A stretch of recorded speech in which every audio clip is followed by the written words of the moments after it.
Wakwa Baba Dum TV so. Meja osomini aba. Me passion na odi ni say. Asona ba Kofi Abia. Yo papa wada wulumo. Ye hwe eyiye ya ye nyina enim de hye ase fiti ase de hye ase abesi sabre. Ase ye hu ni say enkaboma amanti no. Ase ye no. Ye de so ase ni je hye de hu ni say. Wo ba ye hu eyiye ni say. Na ye na ni je ba biam ni abese ba. Eni ba ba ye ase, eni ba ba biam na bra. Aye na ba. Ezo toy. Ezo hwe nipa. Binia amamre kwanso.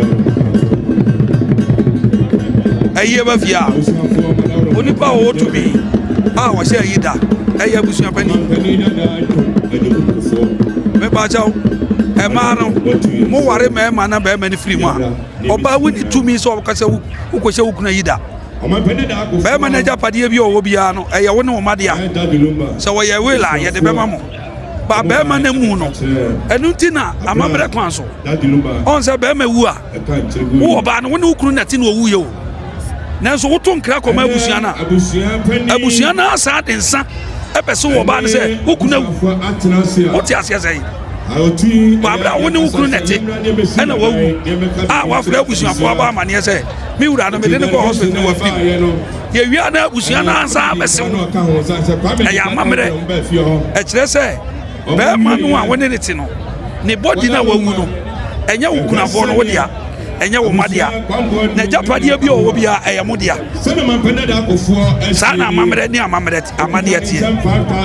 ana aye ni baaye no abusua pani she on the 6 ana ye sister akosu abrempoma one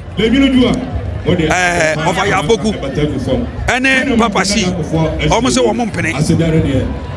ene ba on the 13th omo kro na se omo nsampene mi busa papa si ene ye sister akosu abrempoma se amemre kwa mu omo kwan so omo che eyeda woni sa tumi because abusua ko na abusua no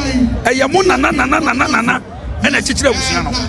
na anytime bia abusua no epese ye pe kandifo no na ye yi obi a ye se afre no abusua pani se wo sika se wo ni sika se ne ho ofe se ne ho nyefe wono ne abusua no pani na abusua pani na dwumadie ni se abusua no nsensem nyina ekosi ne so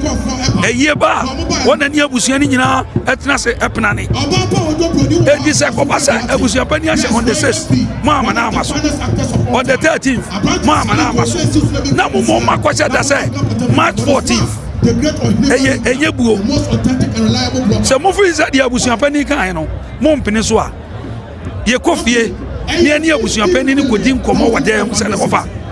tamna wodi ahie na hye ne emwa odi ya basre yemfa kwani na wo se wo de be kokoto a koto no kwa ajaje na ote ho no onim se amamre ni amane ye kwan so se yeba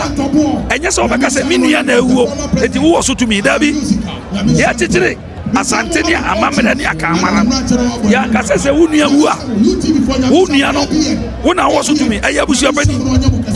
sabe se kalumba maame ati asia kachas ko jofo so wuye abusu abani ene maame no ne abusu abani fo ne tena se hye yida se maame ne fin se tam ye de ne ba ne eye ni se ne ba obeko ni aba ma abusu abani no se abrante mi ni aba ma no ana me wofa no ba bia wo de kwadwofo so aye ahye no mesro emwa na me kura bia nkura no kwadwofo so no ne papa de odi ni papa de kura nyame pamu bia wo firim na me ne nkura ya na ekoye ye sa date no eti ye o ya enye ye e wo sa wo kan asema sebe eye nyansasam ne to asomu e ba sa abusua pani no obadi ato na obaka dai abusua pani no wanya abusua kan ase ne say ko na abusua no aye abusua pani no ofa ya bokuzi abusua pani nya abusua kan na abusua kan no wan ana ofa ya boku se waje lumba ye ne ye ya enka onfa ko na abusua na ba ye na ko na abusua no ofa ya boku no wa ya abusua pani sabi ebetuma ba se ofa ya boku ba bia wo fi adure that because abusua pani to back free one o ba ya abusua pani e disasa na o twa ye no aye wrong ana Ghana mra so se ya sha yeda na wini pakro wo mpene so a musical president ade a wo so ye ne se ebeka na wotwe mienu ya ye na court ne corporate injunction fatwa yie ne so abra akosu ya sewa akosu abremboma over ya boku wo mu court ya wada ana o mu court bi busa wo ya kan ni wo ya kan ni se ya ba ya yie me menda ba ya wada na ntutu ya bia wa yie no ne aya yi me wa one ya ba na yie me menda ba ya wada ye nya ntutu ye ya ntutu ye nyina wie edi na wo nu ewu na se ukura adwen papa se eye na ofa na se no abusu pani ase no mpene so a wotwen na beka 2 days asan wakoko e kire se wo pese okoko na wo se eye no na abusu pani boka na Ghana no ya se mra se konsusi ni se wo pese ya den janche to eye so akọ 2 weeks am but 2 weeks no mo ya konsusi no wo mu nyansan mu no na canopy ye nkodi dwa ye niam bebre wa na ye ye dia no na aka keke eti ukọ na se ye den janche to so a emra ne se wa ukọ pre janche no ye mo ka abusu abani so ye mo ne ka na court na hwe se enjanche na ma guarantee monko na monko twa ye da no enja da fofo obi amoka na mo no emra ne se wo ma na otumi enu pa ho na bebe enjanche enam se ya ye no ntutu ye no wa ye be kan janche na ma ho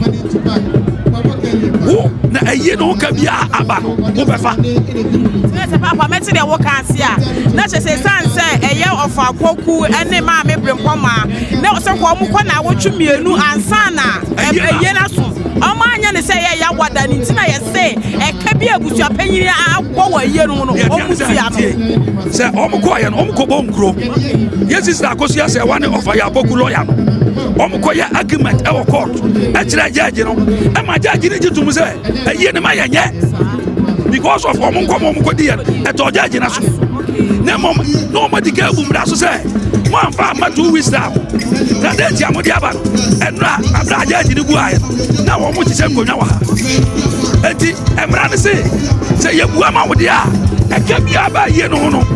wo ni pa na wo se utia nesa wa man ayeka se ye bu ama wo dia aye ne be koso enti ye bu ama wo mo enti e ka ba ye no because makacha say ya wada na go court na abusu apani afa agro bibia ya wada na go na ebu aya ye be bonika ana abusu apani say over 50 billion wow ani aso mo bagani ya ana jaji na ngasa de ni nyansa sa jaji se no so ye no mo na tv ye no mo na kwa sorry ye no mo na e kwa yie e do so mo say 50 billion na abusu apani ka e do so e no no a e tu 20 billion se mun ko tu yeska no by 2 hours because jaji ni hunu say aye no o ma boka no bi asese bibia e ti no de 2 hours e be say ho na me me jaji ni kwa ka me mo 5 minutes because on baby I got some ready and charging and say for 2 weeks or go for 2 weeks ya ye ba enjoy here you know o mo ka bia but o say that say o be say abusi apani ya tutu ye nyina na be ka da kroma de atia o de janchi na to ye so na abusi apani ya boka and emra so say de janchi ni ma wa twa ye no ka ni fa ye no to say 2 years time ka na fa ya na ya ye Canada buy. That's $9. It's months, 4 times. I didn't hear. In fact, I said, I want to be the Amra woman say, "Oh, my team young resist cano and farmer." So, was your penny? Yeah, you got dollar rates. And it's $1 buyer. I can be a court on the judge. Maybe I don't know. Because judges know what to do $1 rates. I think one betty. But the Yakan say, I was young here. Tittle Mumma. As a woman, no more remember. No more images a man or woman, your money. Berman, I'll go what you go. Why, you the old dog, when you'll be back. When you push your knee,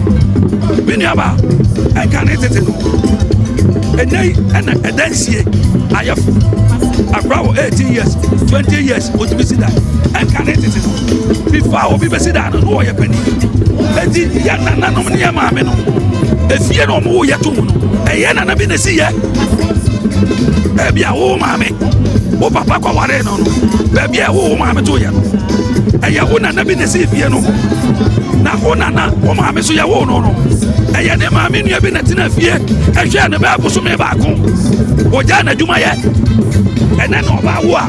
be na oje no ogwa dwuma aka ne tete obi wo boso me ba nan no da tifie eti abeduro na ye ma wo maame di ya eye obi na ye enu nti se wo a e wo se abusuan so nya ho paso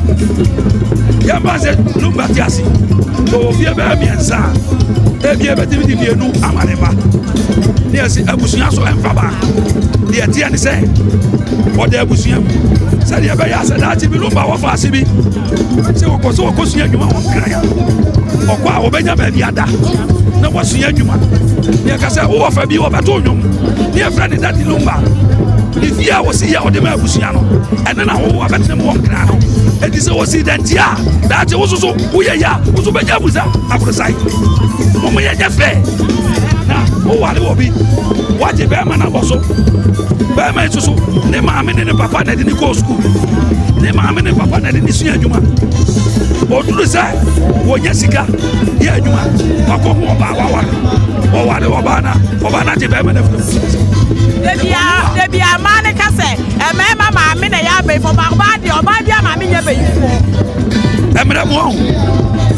wo du sasa wo ne be mate na ne yire ene wo nware bi granka sa wo ne be ma na antena yie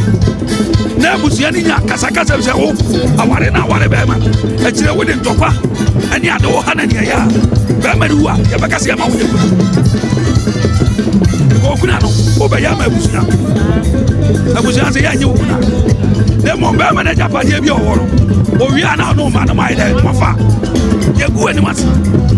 leti pape so meti de wo kan ni nyina ase a eye maame akosu abrempoma ye hu na ye ase ye maame akosu ase wanso ye hu na yi na ase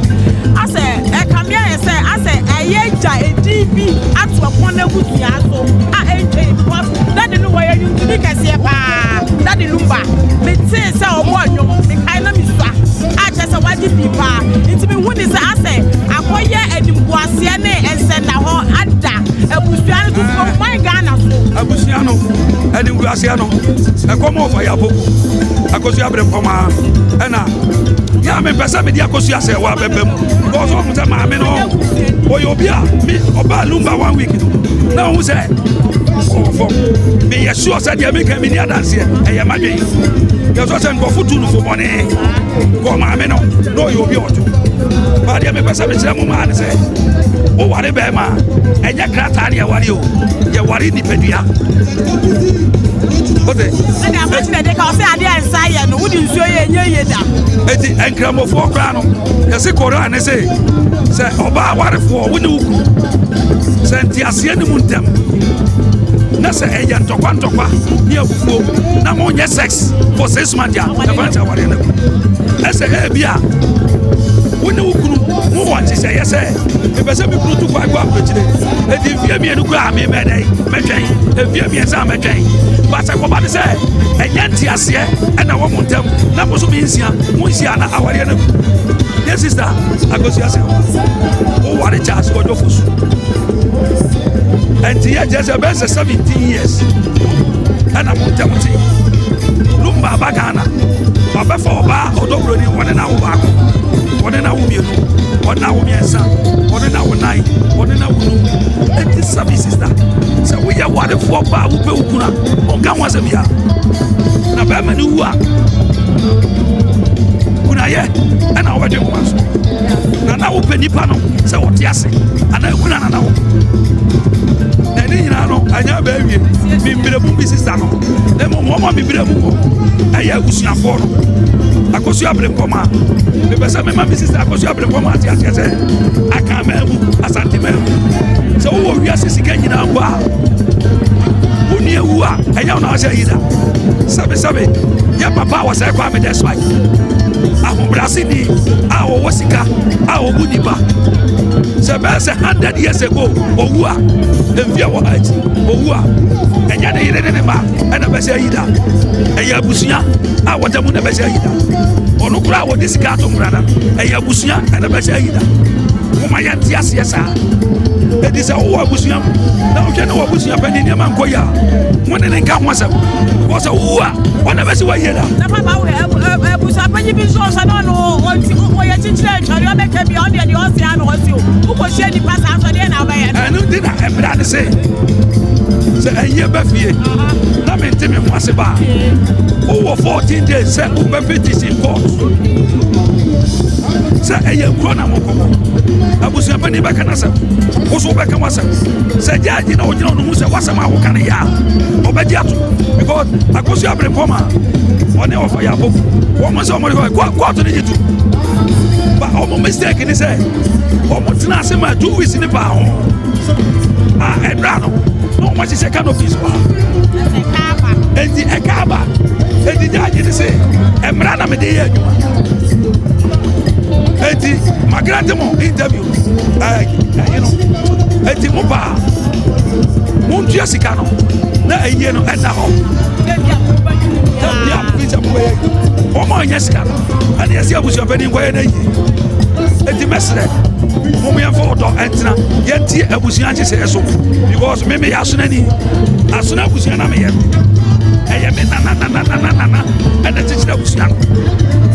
sɛ mefiri sɛ daakye mewu na mepɛ sɛ mabusuapani bɛba me mu ho a mɛtwerɛ krataa ɛde akɔto wɔ tim hɔ sɛ me asona bakɔfia bia mewu a mepɛ sɛ mabusuapani ɛbaba bɛsɛ mayie ho da ba sɛ wonyɛ saa adeɛ no a ne nkɔdi aban mu a wowu a